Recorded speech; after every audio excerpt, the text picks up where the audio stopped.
Hey everyone, how's it going? We just got the closing bell for Tuesday, October 8th.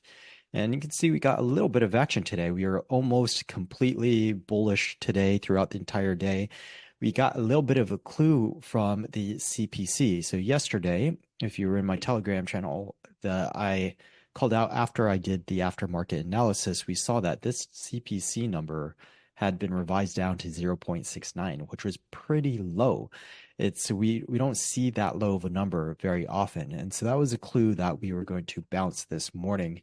And we definitely did that. So when we look at our SPY today, we gapped up and then we just kept on trading higher. We gapped up above that EMA 8 and kept on going. But again, this we're sounding like a broken record here, but over the last few weeks, again, it's not enough for us to break out of this range. Now, are we going to break out of it tomorrow? Very unlikely. All we've got going on tomorrow is the FOMC minutes, and that doesn't tell us anything other than what was discussed before they announced the 50 basis point rate cut.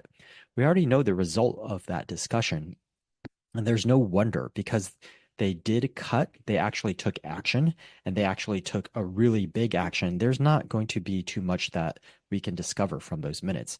If they said, "Oh, no, we'll wait until November before making a rate cut decision," then we would be digging through those minutes and trying to get a clue as to how likely that rate cut was and whether it's going to be a 25 basis point or a 50 basis point.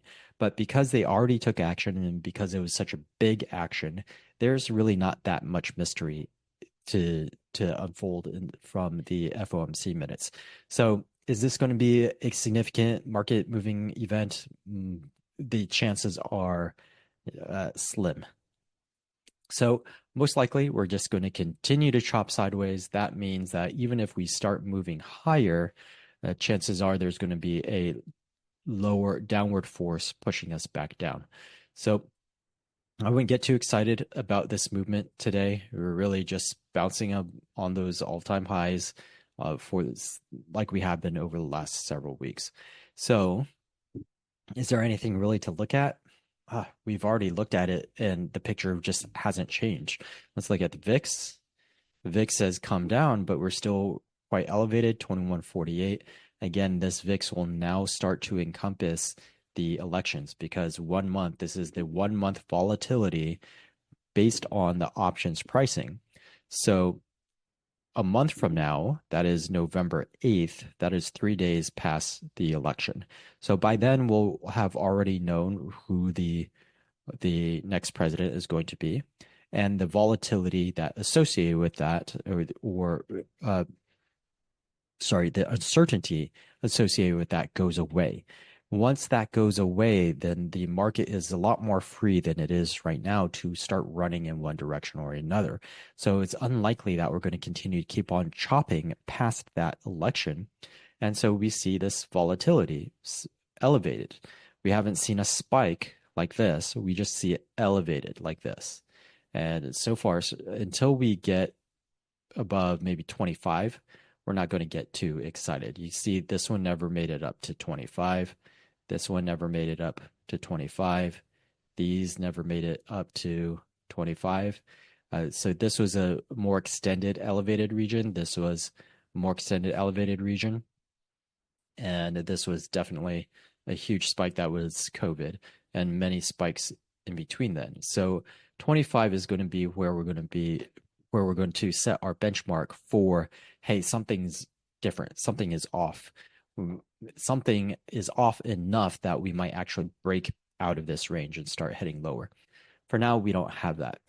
The only other thing that we haven't looked at in a little while is the sectors because it's not too meaningful when everything is chopping around. What we can see is like, are we getting the clusters of high risk, medium risk, low risk? And we haven't been. We've just been getting everything all jumbled up.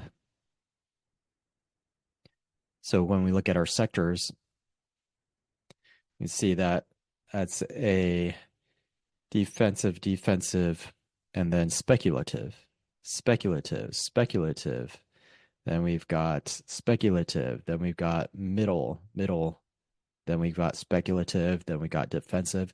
So it's a mixed bag. It's really jumbled up.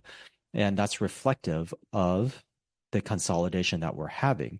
So what we need to happen is, remember, how do we resolve this fragmentation within the sectors? There's two ways to resolve it.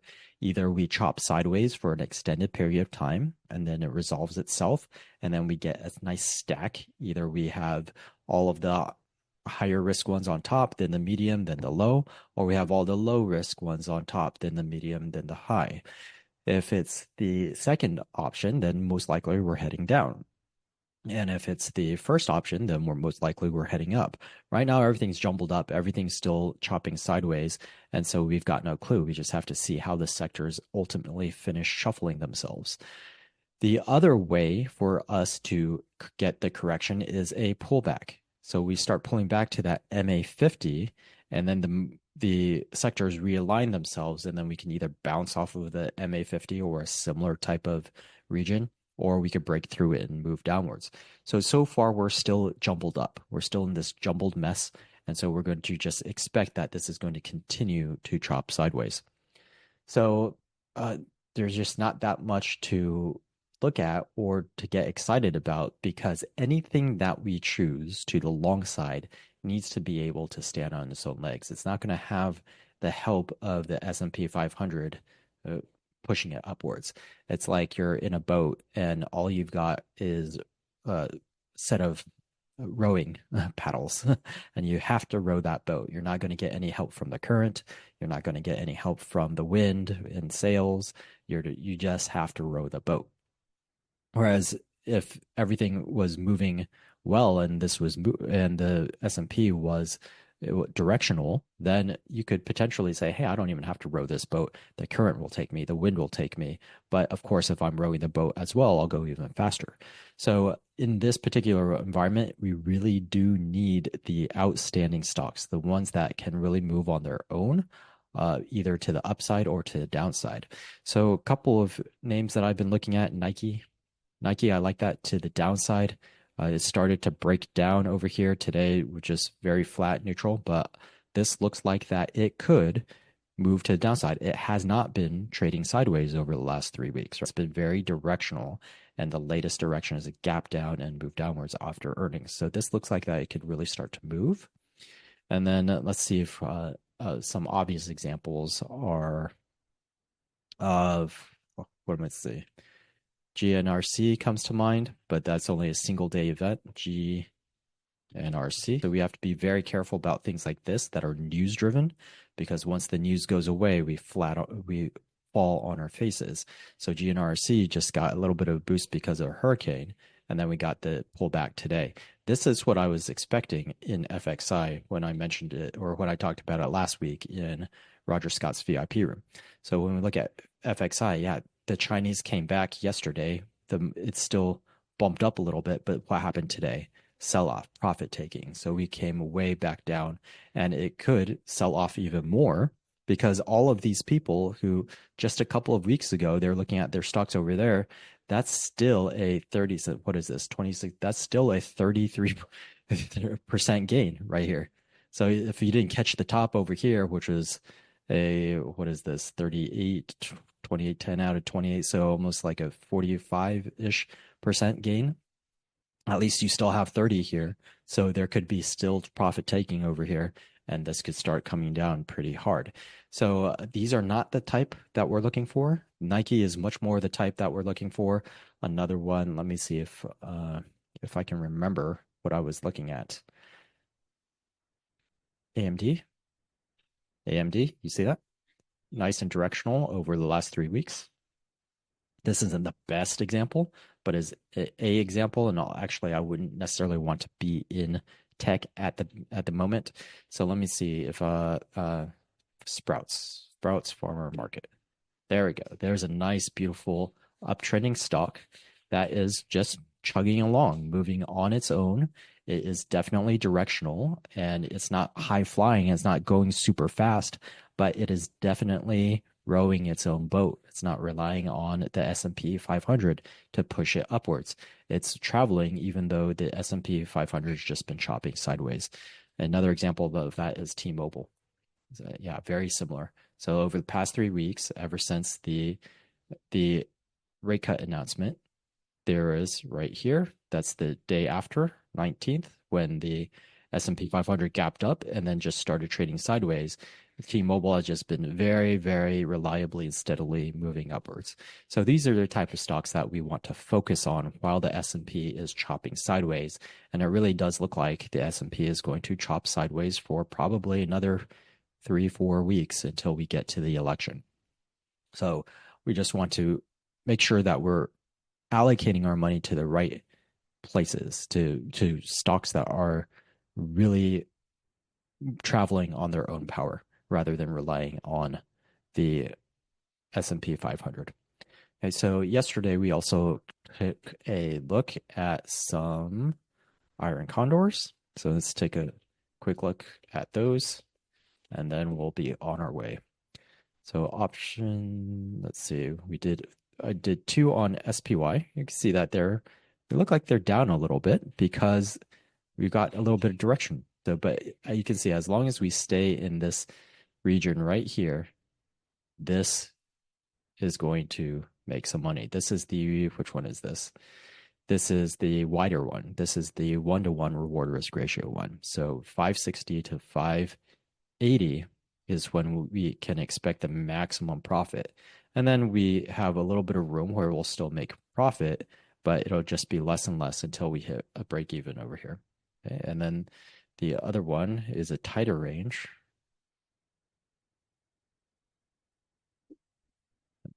But you can see we're still comfortably within. Is this the right one? That's not the one I talked about yesterday. I talked about a 573 yesterday. This is the one I like better. It's an average of the two that I talked about yesterday.